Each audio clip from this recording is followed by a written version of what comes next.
like to ask the panelists on stage, namely Mr. Serkan Sevim, who is still typing on his phone, then Mr. Naveen Ratchagopalan, sorry, Mohana Tabak, and here he is, Mr. Taha Hussain from Patelco.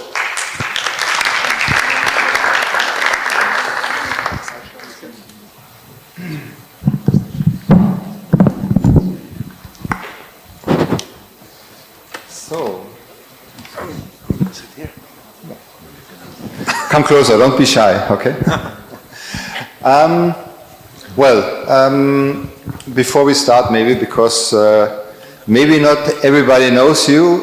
I mean, we're a big family in this industry, but still not everybody knows everybody. So maybe you can give a very short introduction of yourself. You can start, Serkan. Hello, thank you for the invitation. This is Serkan Sevim.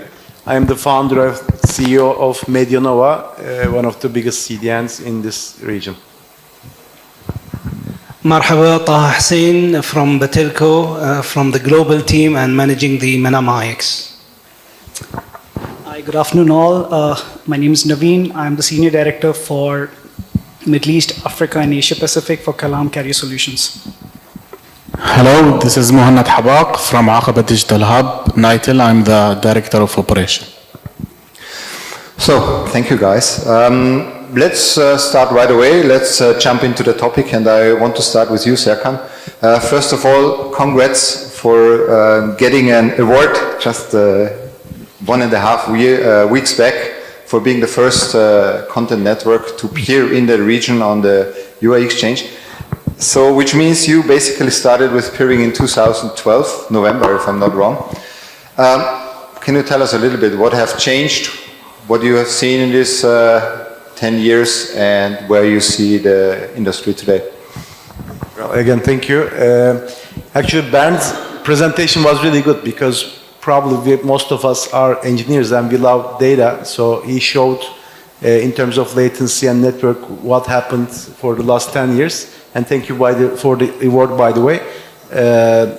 I knew Marco way before, and when they talk about this UAIX exchange in the region, I knew it would be a matter of time. It wouldn't happen the next day, but it would be a big change for the whole region, whole ecosystem here. So we wanted to support day one. We did the same in Turkey. We had a similar culture, and the same thing happened in Turkey, the change. And now there we are talking about many data centers, a lot of connectivity, mostly European prices, and lowering prices scares a lot of people, but still growing the ecosystem, creating a digital economy helps and creates better more profitable services and businesses. We just need to adapt. So I've seen big changes now, especially the last one where Etisalat and Do got connected. Let's go Smart Hub and UAX got connected. And again, we are probably the first or the second customer there. And we have active traffic more than about 10G right now. So these things, these little things, actually, it looks little, but they're big improvements. So I think it will be much better for the region for the next 5 years. It will be a lot better in terms of services. So thank you, Serkan. Just because you mentioned Etisalat, I remember 2012, November, Capacity Europe in Amsterdam. I was pretty blunt about the region, I have to say. We just started the UI Exchange. We had a meeting with Etisalat, with their Chief Strategic Officer, Mr. Scott Sullivan at that time. Some maybe remember him. And I was telling him, look, we have now the exchange. You need to peer in the region. You're on DKX Frankfurt. You need to peer in the region. And he was saying, never going to happen. This year, they started to do peering in the UI Exchange. So I thought the hell will freeze before that happens. But it happened this year in summer. And I texted him on LinkedIn, and he said, well, very well done. Which brings me, as Etisalat is an incumbent, let's talk to you, Taha. I mean, Patelco, you're an incumbent. in Bahrain, obviously, and you run an exchange now for several years. How did that change your perspective of peering, of traffic engineering, but maybe also of the market? Yeah, what we see is that the change is coming. It's a huge wave that's coming all over the world, and all the networks are getting connected. So it's being incumbent does not mean that we have to stand against it, because it's going to swallow us anyway. So the best way is to go with the wave. The hunger for the data is growing as the content and the data and the internet is getting closer to people. So it's opening the door for us for new opportunities. We saw we always have this example of the capacity cost. In the 90s, an STM1 was costing like arms and legs. Today, 100G costs the same thing. So the more we open, okay, the more demand will come, and then it's not that we have to be afraid of losing the revenue or anything, because the more we open, the more demand will increase. We can see now the amount of streaming, video, gaming, all these things that are flowing around, and all the contents are getting close in the region. So the demand is increasing, and the supply is growing as well. So for me as a combat, I see let's go with it, let's ease it, and we will benefit. Straight away question. Yeah. How much percentage you basically do now on traffic in the region? So in Manama, in UAE, in Saudi, so really in the GCC versus outside. Do you know from top of your head? Well, from top of my head, I would say nearly 50%. 50%, yes. Lisa, 50% to improve, right? Yeah, exactly. It was all going out to Europe. Now it's 50% here. And thanks, I would thank the content providers as well for coming closer to us, but they are also benefiting. So it's a mutual interest for both parties. Yeah. So thank you, Daha. I want to hand over to Naveen, because Daha, you mentioned that having exchange here, having the demand here brings a lot of business as well. I mean, now Naveen Kalam is building an alternative network throughout the GCC countries. What can you tell us about that, and how you see how this is changing the landscape, especially in the GCC, but maybe beyond? Sure. Firstly, thank you so much to MENOG and all the sponsors for having this event, and thank you so much, Marco, for moderating and butchering my name. Now, specifically to answer that question, so yes, we have been an alternative provider in the tier 2 space, and from a connectivity point of view, what we've understood is that the demand for data has increased dramatically in this region. And as Taha rightly mentioned, a lot of content providers have also understood that it's best to come closer into this region. And that's how we as Kalam have realized that connectivity plays an important role. This kind of complements the likes of my friend sitting out here, Vitelco, and as well as other data center providers, where we bring customers closer from a connectivity perspective. However, of course, I have to address the elephant in the room, that connectivity in this region still has its challenges. The challenge could be from, if I look at from the stakeholder perspective, the government plays a role, the cost plays a role, the regulatory plays a role. But, we have seen a transformation from the last 10 years. The adoption of digitalization, the adoption of cloud, it's rapidly increasing, especially Bahrain being one of the first countries to adopt cloud in the GCC. So we've seen a lot of growth there, and that's where we want to be. We want to be enablers rather than just trying to provide a solution. And as Taha mentioned, the idea is not to now try to make the most of the money. The idea is to be part of that journey with the customers. So, but one more quick question to you. When you believe it will be cheaper to go from, let's say, UAE to Bahrain, vice versa, or to Qatar, or to Riyadh, then getting capacity to Europe? When we will see that point? What is a rough guess? What do you think? So, okay, when would I see it? I would see it very soon, because you see a lot of hyperscalers also coming into this region, building their own cable systems. So this, the whole cost of connectivity is broken into two parts. One is your access, and one is the transport. And most of the transport layer is already coming down, and it's left to the access, which very soon a lot of customers have started, a lot of providers have started understanding that the ARPUs are going to drop, and we all have to go into that direction. Okay, thank you. Let's move a little bit to the Levant region, Mohammed. So we know you built a data center now in Aqaba. You will be the landing of Blue Raman cable. We also see new projects coming up in Amman from other operators. What do you think about, we see like these massive changes in the GCC happening, but what about Jordan? Where is Jordan positioning itself? Where you see yourselves in future? Yes, Marco, we can see a lot of development happening in the GCC market, and in Jordan is utilizing our geographical location as Jordan, and specifically in Aqaba by bridging the continent between the Europe and Middle East, GCC market, and beyond, which is going to Asia. What we did is building a digital platform in Aqaba consisting of different components, starting from telecom infrastructure connecting different neighboring countries, building a data centers with full neutrality policy. We also host the first internet exchange in Jordan, which is called Aqaba IX. In addition that, we are landing Blue Raman submarine cable that is coming to the region.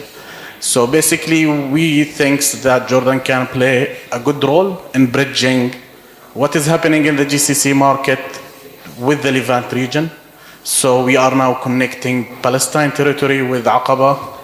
Iraq, for sure, is a big market. In addition, later on, maybe Syria, once things are stabilized, we can connect to Syria through Jordan. So basically, this is what we see from our perspective. In addition to our closer location to Europe, so back to your question, connecting the region to Europe needs alternative routes to reach Europe, which we are doing in Jordan. Thank you. I know that you also run a fiber network in Jordan. My question would be, because this is something which we are also investigating and also looking at, is in Europe we have this model of distributed exchange.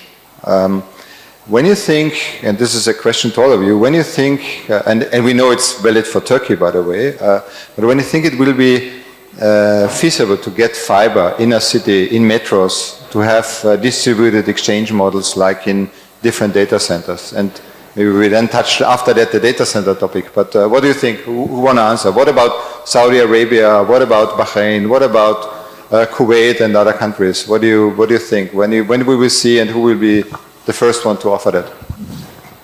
Let me jump into this. Actually, what I see is that this is something that's yet to come. The market here is stepping slowly, but the regulators are pushing for it. We know that there is a big country in the middle of the region, Saudi Arabia, that's kind of the barrier between the other borders to connect. But even the Qatar, UAE, they are all selling capacity still because they want to keep the revenue. I think sometime soon they will all be forced to, or the TRS will force us as telecom operators to centralize the infrastructure like it happened. Bahrain has been a pioneer in this. The regulator is setting the rules, and the other countries are somehow following. And I think what will happen is that they will. We have something called FAST today, which is fiber as a service. So this is going to come. Okay, and it's coming even to Saudi and the other neighboring countries. And I see it in a very near future that yes, the fiber will be opened and people will be, I mean, the price will fall. And yeah. Thank you. I know I'm challenging. Hopefully, I hope that I'm challenging you. Yeah. So maybe Naveen or Mohanad or whoever wants to answer that one. What do you believe? Who will be the icebreaker? Is it the TDRAs? Is it the regulators or is it the operators? Who has to make the move to develop a more open, let's say, wholesale market? I'm not talking about access, by the way. I don't want to frighten any operator. Let's not talk about the last mile access. Let's talk about the wholesale topic here. Who has to make it? So if I had to answer that, it should be a top-down approach on this particular matter. And as Taha rightly said, that Bahrain is a good example. We've been able to centralize the fiber for this. Again, it's a smaller country, but we were able to centralize all the fiber assets under one company. It gives a level playing field for all. So I am assuming the biggest stakeholder in this would be the government and the regulators. I think this is what I would believe in. By pushing or by enabling? So pushing the operators or enabling by regulation? What's the point? It should be enabling. That's what I would opt for. But in some countries, I think it would be a mix of both. Yeah. Okay, I hear you. So, having said that, let's maybe switch a little bit to Turkey to go up north. We know that the Turkish market is a pretty open one, I would say, and same time it's also a closed shop between some operators. What do you think is needed for Turkey? And where you think Turkey can be in this whole picture when we see traffic will change, maybe moving through Iraq in future or in a hopeful future through Jordan and Syria as well, and then coming to Turkey? What do you think? Where you will position yourself? Also versus Sofia, for instance. Yeah, exactly. Actually, I can talk about Turkey because it's very similar, I believe, being from this region. And when we met again, you mentioned about UAX, and as you said, you were hoping it's going to happen within a year. And I remember specifically, I said, Marco, this is different. You will see, but it will happen, but not the next day. So I see Turkey as an example what will happen in this region as well, because first incumbents are trying to protect their markets. That's understandable. Then the government comes and say, hey, there's a bigger opportunity in the digital economy, and they are forcing the incumbents to be more open. Then the incumbent operator says interesting things and convince government that it's not going to happen, and that becomes like a discussion which takes a couple years.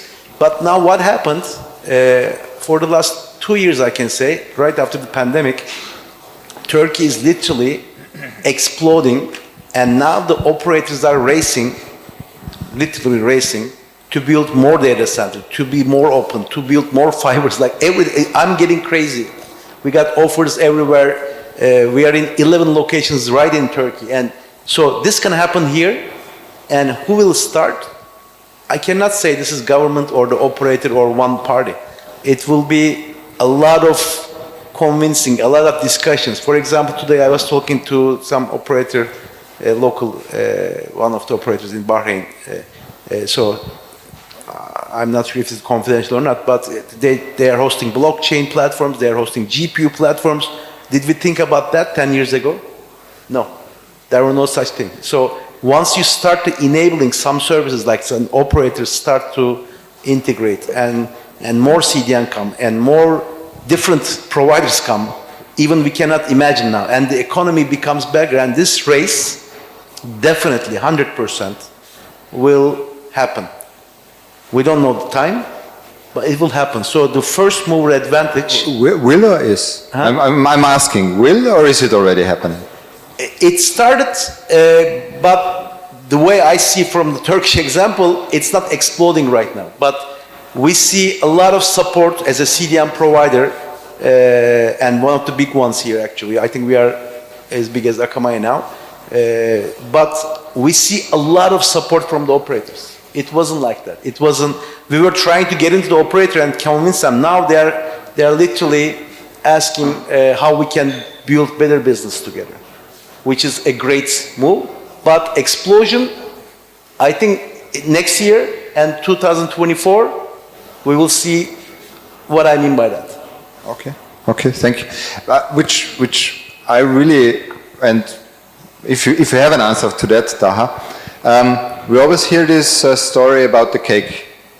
So incumbents are afraid of having the whole cake instead of taking a smaller piece of a much bigger cake, which is ultimately more. We're running around with that story. So maybe Bahrain is a good example. How you see that cake story as an incumbent? If you want to answer it, I mean. Well, the cake grew. That's for sure. But I don't know. As an incumbent, we will be always afraid that the growth of the cake will not be as fast as the growth of competition. Okay, so that's a normal fear, and I think everybody understands it.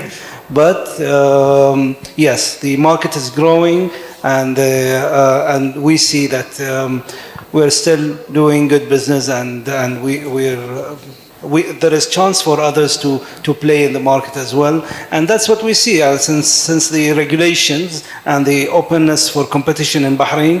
Bahrain is the most, I think, open in the Gulf. Maybe Kuwait, if I take the MOC aside, is a better situation. But no, actually Bahrain is the most open, and still we are doing good business, and our competitors are doing business as well. So yeah, a growing cake. Yes. A growing cake. Yeah. Okay. So we hope the size fits. Yeah. Well, you can stop the hunger. Okay. I mean, talking a little bit about the cake, I just see the IP transit pricing in Dubai. We had just this celebration, 10 years UAE exchange. And when we started, the IP transit pricing in Dubai was around $70 per megabit. And recently we saw 70 cents from an American anyway, but we also see from locals, which I would say very serious offers for around $2 per megabit, which shows, well, it's a smaller pie from the cake, I would say. But as far we hear from the operators, the number of megabytes, the bandwidth is growing, exponentially. Similar to the drop of the price, the bandwidth is growing exponentially as well. So it's balancing. Yeah. Okay. Yeah. Okay. Well, I mean, you're a growing network. Would you agree with that? Yeah. Yes. Thank you. I love to have the yes/no answers. But talking about a little bit about pricing, how you see the pricing development of IP transit versus the backhaul. Is it affordable to go through KSA now to Jordan? Is this coming? So this route is already there. So again, it's a premium route. Pricing is still a challenge, but it's a lot has changed from what it used to be. The price has dropped down, but it's still a significant price out there. But as Taha again mentioned, is the fact that the volumes have increased. So that's justifying the absolute growth that we are having.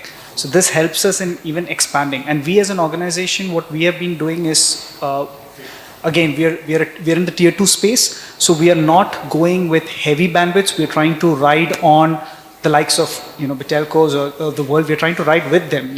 Again, we're trying to complement wherever possible as wholesale, go into these regions, the likes of reaching out to Jordan, etc. Seeing economies of scale. That's helping us build a better network. That's helping us, get a better cost to the customer. So, Mohanad, do you see a lot of requests coming from Saudi now into Jordan? Do you see that there is something changing, or? Yes, Marco. There is a lot of changes happening towards this route. We are getting too many requests coming, either originated from the GCC market or from Asia, which is the east. basically there is a demand, there is a route that is being developed in that direction, and for sure the prices will be dropped once the capacity is increased. By gravity, the prices will be going down, especially with the presence of the new submarine cables that is running to that route. I would like to add also for the challenges that is facing the region. Is it a small cake or a big cake? We need to look at it from the content provider perspective. So when a content provider looks to the region, he looks to the region, not as a single countries within the GCC or the Levant region. Once they have the business case to come to this region, which is the next region for them, they face the distribution of internet exchanges, data centers, the challenges that they need to overcome in terms of connectivity and interconnection with different directions. So I think that we as a region need to think from a regional perspective, building one ecosystem for the region so the content can be attracting more efficiently to the region. When you say one ecosystem, you talk from a regulatory perspective, or you're talking from pricing? What do you mean with look at it from one? As Taha mentioned, there is one big country, which is Saudi Arabia, in the middle of the region. From the regulatory perspective, there should be some arrangement between the regulator in the region, having one at least general perspective on how to promote the region to the other part of the world.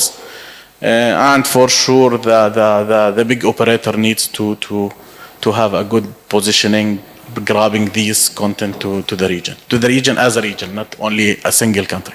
So it should be easier, cheaper to get a DSP license in Saudi? Maybe. Okay. I mean, that's maybe something, right? Quick question to the audience. Who is here from Saudi Arabia? Okay. You're a regulator or you're operator? Sir. Regulator. Okay, then policymaker. Listen very carefully. I think there's a lot of things to say. Anybody else from Saudi Arabia? Oh, that's a pity. It's so close. It's so close. Oh, over there. Ah, yeah. Okay, an internet exchange from Saudi Arabia. Very good point, by the way. It's a pity we don't have found anybody from Saudi Arabia from the operator side to be on that stage as well, because I think there's a lot of things to say. But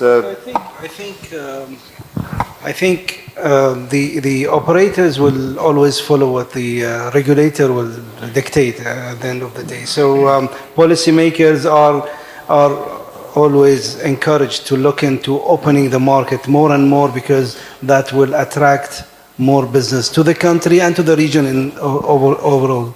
Like as the guys are saying, if like we have some of the contents in Bahrain, some in Saudi, some in UAE, everybody will need to connect to everybody at the end of the day. And there will be exchanges in Saudi that Bahraini operators have to connect to, and there will be exchanges in UAE that Saudi have to connect to. So everybody is going to be connected, and everybody will get to the contents that's localized in the region. So yes, the telecom operators are they are advised to sit together and find a way to have common regulation for the region, I would say. I would have a very nasty question. Maybe you want to answer as a content guy. What do you believe? Who is more afraid, the regulators to lose royalty fees or the operators to lose revenue? I won't answer that. I know.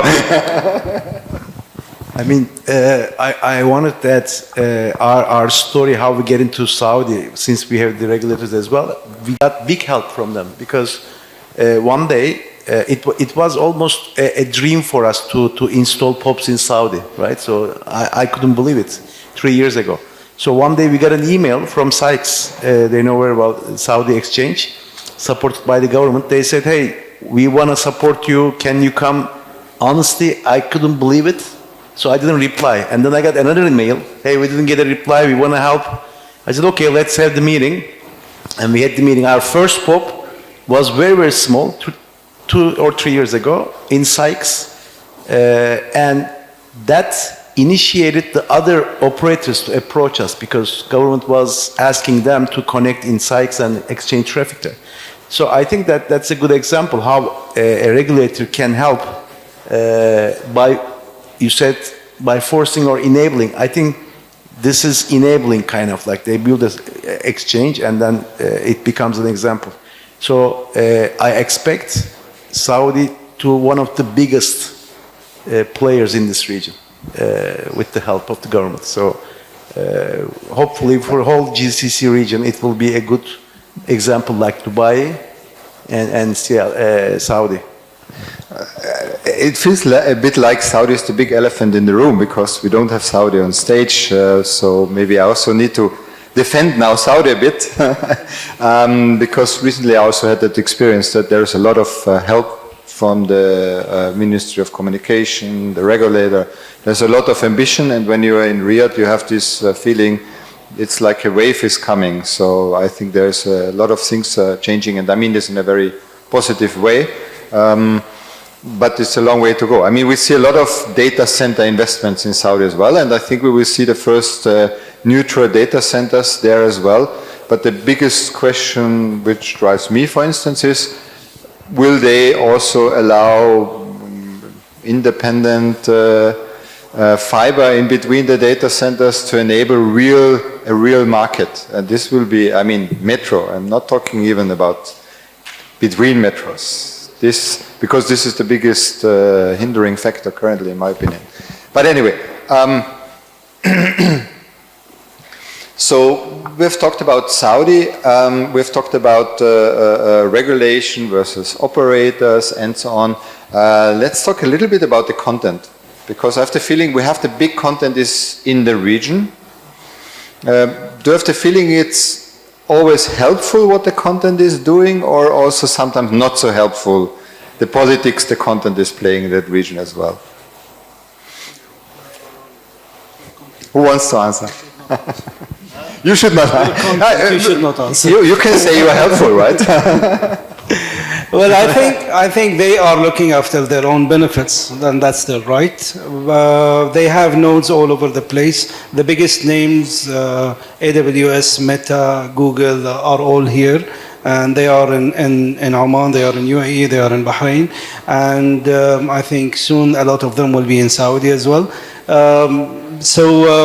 Yeah, it's good for them to have these nodes and regions in this region, and it will help us to be closer to them, and it will help our end users, of course.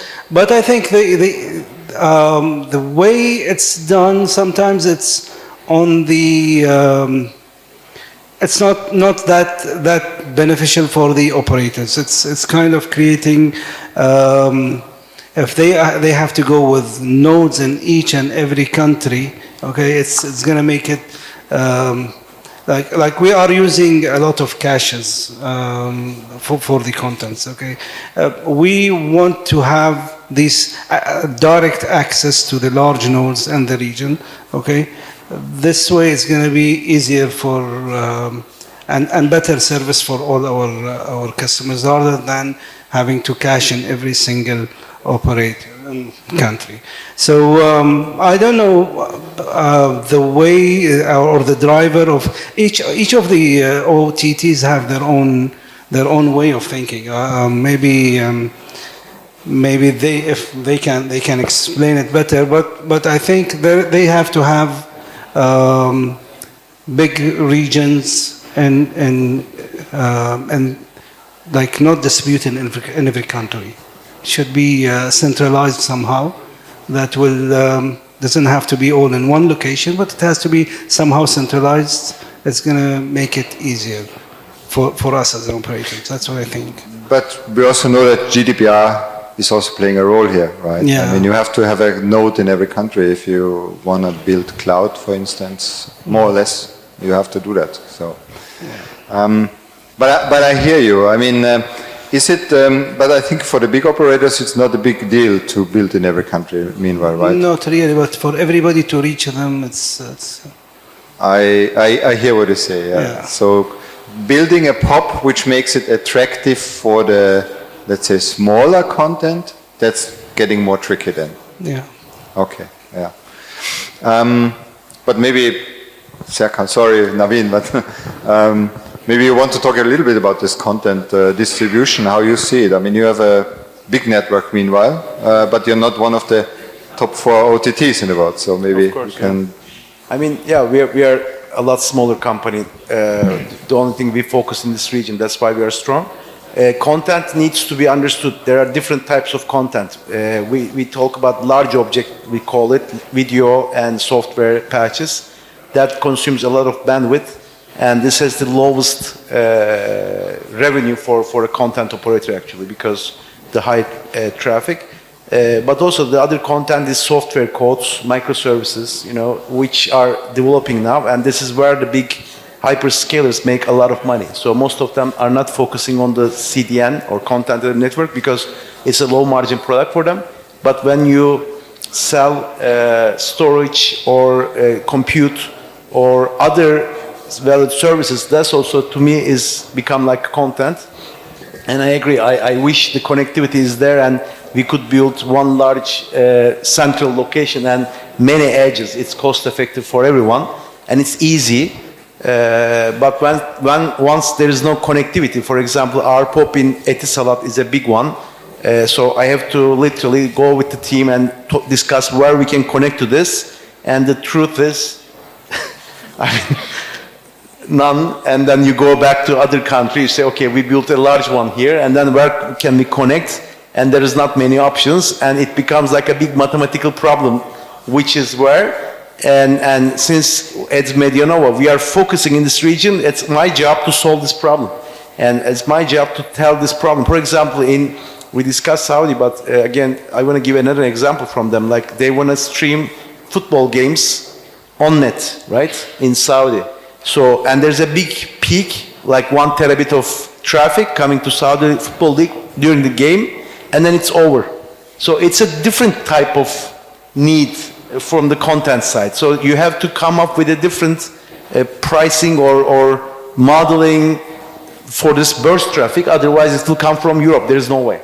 So we have to work together with the regulators, operators, and discuss the opportunity and the problems, and then come up with a smarter or new innovative solutions. Funny enough, a little story from my home. I live in a rural area in Austria, and they invest heavily in fiber. Okay, so everybody will now get the fiber connectivity to its home, heavily funded now, public money, blah, blah, blah. But you know, termination, because this is public money, there's wholesale, the wholesale termination is happening in Vienna. So basically, where is the digital money now going to? Or let's say, where is the monetization of that connectivity happening? It's basically not in the area where they spend the money. And I see a little bit the same for the whole region, which comes into play what you are saying, because still in Europe we see the bandwidth. A lot of things are coming. I'm not talking about the big guys, they have the nodes, but majority of the traffic still, I see much more traffic from the operators in Europe than I see here in the region on the local exchanges, even with that really nice graphic or statistic which Bernd has shown, but most of it is happening in Europe. So which means the monetization of the content happens in Europe because, well, investments going into Europe to build out, investments into the data centers, and then transport power, which is now 3 times higher than used to be, and. So, but becoming closer to the end, and before we have maybe 1-2 questions from the audience, but Jordan, are you left out from the big OTTs? What are they doing? What should they do? What would be your wish to them? No, we are not out. As I said in the previous comment, we are representing the Levant region. So Jordan, Iraq, Syria, Palestine is on our radar. We are investing in the data centers, attracting the OTT. We can also see a huge demand from the Levant region towards the GCC, especially to the content places like Manama IX. So basically, it is happening in the region. We see it in the Levant, and we are on it. Thank you. I wanted you to say UA exchange as well, but it's okay. Okay. No, but from the audience, are there questions to the panelists? Are there things you want to ask? Is there anybody? Nishal, you always have questions usually. Okay. I guess we almost answered everything. So let's have a quick closing round then. What would be your wish for the next 5 years to the Middle East? I'm saying the Middle East, Levant plus GCC plus also Egypt, so everything which is considered Middle East.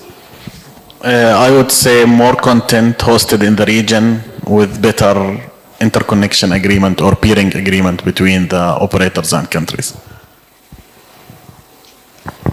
I would say better pricing, because for these contents to come in, we need to, regulate or bring better pricing, whether it is right from connectivity, from land, from electricity. So it'll be a full round across from pricing perspective. I think we should focus more on or invest more on the data centers and all these cables and spaces and make the ecosystem ready for everything. And I think in the coming 5 years we'll hit the terabits in this region, inshallah. Well, Marco believes that I'm talking too much, so he told me I have only 2 minutes to finish up. But yes, everybody, like, I want to talk from different perspective. We all have probably kids, and we want to have a better life. And this region needs to embrace the digital economy. This is what I wish for the next 5 to 10 years. Being a Turkish, my goal is, of course, I'm a businessman, I'm an entrepreneur, but my goal is to convert the country and catch the global big markets or big companies, right? So to do that, we need to embrace today the digital economy, and we are the players in this room who can enable that step by step. So we need to build the digital infrastructure first. Digital infrastructure is not only the cable or the 5G. It also includes data centers, includes services on top of that, and then we let the innovation flow to this region and make sure the digital transformation that happened in the US and then what happened in the Asia will come to this region, because otherwise we cannot compete and we cannot have a better future. So we have to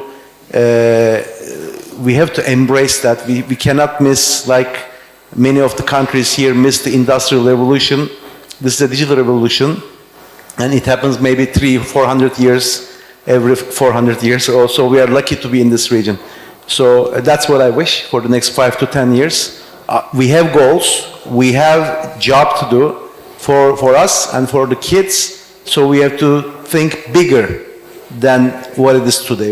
I'm not talking about pricing, I'm talking about the bigger vision. We have to enable digital economy in this region to have a part in the whole world. That's what I mean. So thank you. This was maybe if I also would like to wish that region something, because what came to my mind is there was a time when Europe was looking at the Middle East as the center of innovation. So you have a very long history, a broad history, a proud history, I have to say. And what I believe is that maybe for years now, this region lived from the oil, which might be over in a pretty near future somehow. But I believe this region has much more to offer. And digital economy, you have so much talents here, very good brains. So I believe with the right regulation and seeing this as a region, as I heard it today, and not as single countries, which obviously, of course, can compete to each other, and everybody wants to be the biggest, the best, better than the rest. But same time, having this under the umbrella of being the best region in the world and then competing with each other, this would be a big goal, I think, for the digital economy. And I think it's doable because it's in the middle. People know how to trade. There is a history and there is a good, I would say there are good brains in that region. There is a lot of innovation and I know that you can achieve. So that would be my wish as well. Yeah. Thank you. So, thank you.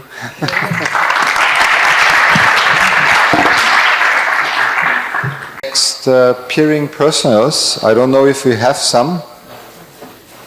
Look at the screen. Who knows if we have peering personals? No? Okay, just for the audience, after every session you have the chance to submit your peering personals, which means you just jump to the stage, say, hello, this is my S number, I'm on these exchanges, or I want to be on these exchanges, please approach me.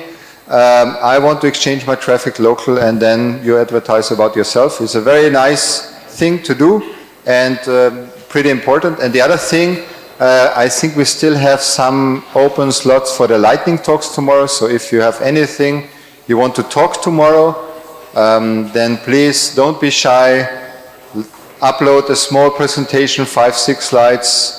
You have seen how it works. It's pretty nice, I guess. And I'm pretty sure all of you have a lot to say to the world.